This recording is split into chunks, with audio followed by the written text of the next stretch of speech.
பொழுதுபோக்கு இவ்வளவு முன்னுரிமை கொடுக்குறீங்க. பகுதி நேர ஆசிரியன் வீர ரீதியில போராடுறான், அதை பத்தி எவனும் பேச மாட்டேங்கிறீங்களே.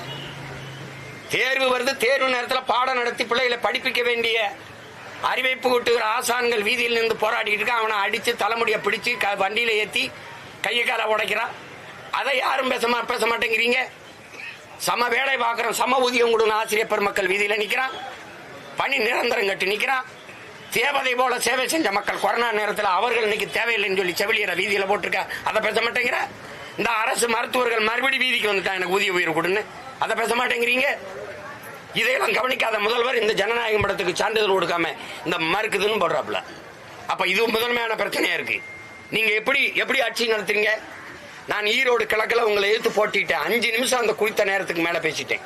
அதுக்கு 7 வழக்கு என்னை என் பிள்ளைகள் மேல நிறுத்தி 2 நாளை செலவழிச்சு ஈரோட்டில் போய் நிற்கும். 7 வழக்கு போட்டிருக்கீங்க நீங்க. 5 நிமிஷம் நான் கூட பேசிட்டேன்னு. ஒரு கூட்ட நெரிசலாம் 41 பேர் மரணிச்சிருக்காங்க. அதுல யார் வேலையுமே நீங்க முதல் தகவல் அறிக்கையில் எஃப்ஐஆர் போடலை. எப்படி வழக்காவே ஆக்கல?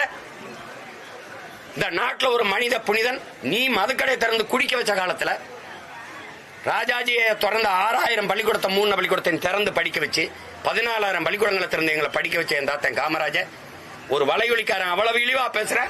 நீ அவனுக்கு 2 மிஷன் கண்ணோட 2 போலீஸ் பாதுகாப்பை போட்டு அவனை பாதுகாத்து வச்சிருக்க. அவன் மேல நீ வழக்கு போடல? ஏன் போடல?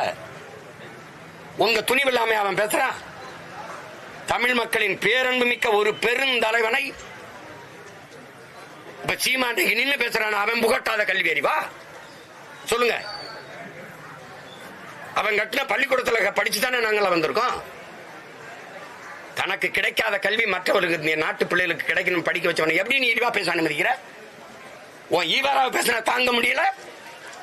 ஒரே நாள்ல 150 வழக்க போட்ட நீ. ஒரே நாள்ல 150 வழக்கு என் மேல போட்டாங்களா இல்லையா? சொல்லுங்க, போட்டாங்களா இல்லையா? அப்ப என் தாத்தனை பேசும்போது எங்கடா நீ என்ன வேடிக்கை பார்த்துக்கிறீங்க நீங்க? என் தாத்தன் முத்துராமலிங்க தவிர உமனேஸ்வரன் பேசுறான், நீ வேடிக்கை பார்த்துருக்க. அப்ப நாங்க வெறி உண்டு போயிட்டா நீ எது என்ன அவன் யாருன்னு நீ அவனுக்கு போலீஸ் பாதுகாப்பு கொடுத்துக்க. 2 துப்பாக்கியோட 2 காவல். யாருக்கு ஆசல் கொடுக்குற? யார் அவன்? விடுதலை போராட்ட வீரனா? சொல்லுங்க, யாரு? இந்த நாட்டுக்கு என்ன சொல்லியிருக்கா சொல்லுங்க? இல்ல விஞ்ஞானியா? இல்ல சட்டமன்ற உறுப்பினரா? பாராளுமன்ற உறுப்பினரா? யாருங்க? எதுக்கு அவருக்கு மக்கள் காசுல அவருக்கு நீங்க அரசு 2 காவலர் ஆயுத இந்திய காவலர் காவலுக்கு வச்சிருக்கு? எனக்கு விளையாட்டு பண்ணிட்டு இருக்கீங்க நீங்க. உங்க துணிவு இல்லாம அரசு அதிகாரம் என்னை பாதுகாக்குங்கிறது இல்லாம அவன் பேசுவானா? பேச்சுட்டு நடமாடிட முடியுமா? என்ன விளையாட்டு பண்ணிருக்கீங்க நீங்க? நாங்க மானங்கட்டு போயிட்டோம், திருப்பி வந்தா நாங்க ஓட்டு போட்டுருவோம் உனக்கு. அந்த திமிரில தானே அவன் பேசுறான். ஏன் அவன் மேல எஃப்ஐஆர் போடல நீ? ஈவேராவை பேசுனதுக்கு ஒரே நாள்ல ஓடி போய் வழக்கு கொடுத்த இடத்துல எல்லாம் என் மேல எஃப்ஐஆர் போட்டு என்னை கோர்ட்ல ஏத்தன நீங்க.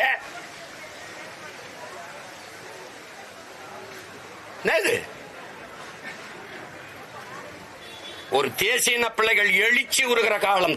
தமிழர் என்று தன்மானம் கொண்டு கிளர்ச்சி விட்டு எழுச்சி உருகிற காலம் இது. அடிபட்ட புலியும் அடிமைப்பட்ட இனமும் எழுச்சி வரும்போது எவனும் எதிர்நிற்க முடியாது. ஐயா இறையன் எழுதுறாரு. நாங்க வெறும் அடிபட்ட புலி இல்ல, அடிமைப்பட்ட இனம் இல்ல, 2ம் பார்த்து செய்யணும். சும்மா தேவையில்லாம வந்து அவன் பேட்டுருக்கான். சரி, நேற்று விருதுநகர்ல வழக்கு பதிவு பண்ணி அவனை கைது பண்ணதுக்கு என்ன ரியாக்ஷன், என்ன நடவடிக்கை? என் தாத்தன் தெய்வ திருமகன உமனேஸ்வரன் சொல்றான். இவனுக்கு எப்படி தெரியும்? என்ன இவன் வீட்டு பெண்கள் அனுப்பிச்சு வச்சாங்க. சேட்டை தானே இது. ஏண்டா 4 சோத்துக்கள் இருந்துகிட்டு என்ன வேணாலும் பேசிட்டு நீங்க என்ன விட்டுருவீங்க. உங்களை அந்த அரசு அதிகாரம் எத்தனை காலத்துக்கிட்ட அந்த அதிகாரம் இருந்துரும்? எத்தனை காலத்துக்கு? 5 வருஷம் இல்ல 10 வருஷம் 15 வருஷம் பார்த்தோம்டா. நிரந்தர முதல்வர் சொன்னவெல்லாம் எங்க படுத்திருக்கான்னு என்ன சிரிக்கிறீங்க? நிரந்தர முதல்வர் அப்படின்னா என்ன? வான நிரந்தரம்டா, கடல் நிரந்தரம்டா, மலைய நிரந்தரம் இல்ல. வெட்டி வித்துட்டா நாய். மலைய நிரந்தரம் இல்ல. பார்த்து பண்ணணும். சும்மா ஒன்னையும் சேட்டை பண்ணிட்டு அலையக்கூடாது.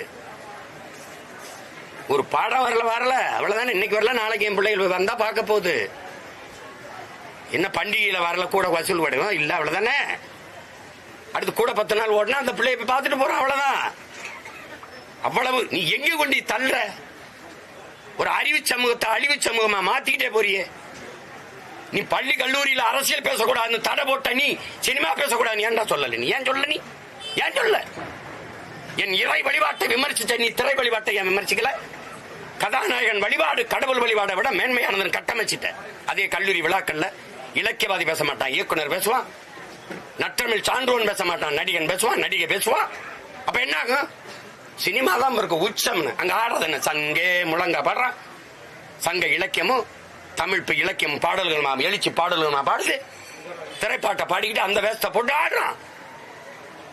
அப்புறம் அதனால திரையரங்குல தனக்கான தலைவனை தேடுறான். நீ கல்வி சிறந்த தமிழ்நாடுல நடிகை பேச வைக்கிற, மடிக்கணினி கொடுக்குற இடத்துல நடிகை இயக்குனரை பேச வைக்கிற. ஏன் அறிவு சான்றோனே இல்லையா? வறண்டு போச்சா? துணைவேந்தர் இல்ல, பேராசிரியர்கள் இல்ல, கல்வி சான்றோர்கள் இல்ல, அறிவார்ந்த பெருமக்கள் இல்ல. ஏன் உங்க அமைச்சர் பெருமக்கள் ராசாவிட அறிஞன் வேணுமா உனக்கு பேச வைக்க முடியாது? திருச்சி சிவாவிட சான்றோன் வேணுமா பேச வைக்க முடியாது? என்ன பழக்கம் வச்சு, என்ன பழக்கம்? எங்க கொண்டு போறீங்க நாட்டை? ஒரு முதலமைச்சர் நள்ளிரவுல சுட்டி செய்தி போடுறாப்ல, இந்த ஜனநாயகன் படத்துக்கு சான்றிதழ் கொடுக்காம பிஜேபி அரசு தடுக்குதுன்னு. பிஜேபி எதிர்க்கிறீங்களா? நாங்க நம்பணும். ஆபரேஷன் சிந்தூருக்கு உலகத்துக்கு முன்னாடி கொடியை பிடிச்சிட்டு பேரணி போனது யார்? வாழ்த்தி நீங்க தானே, நீங்க தானே. இடின்னு வர்றேன் மோடின்னு ஓடி போனது யார்? நாங்களா நீங்களா?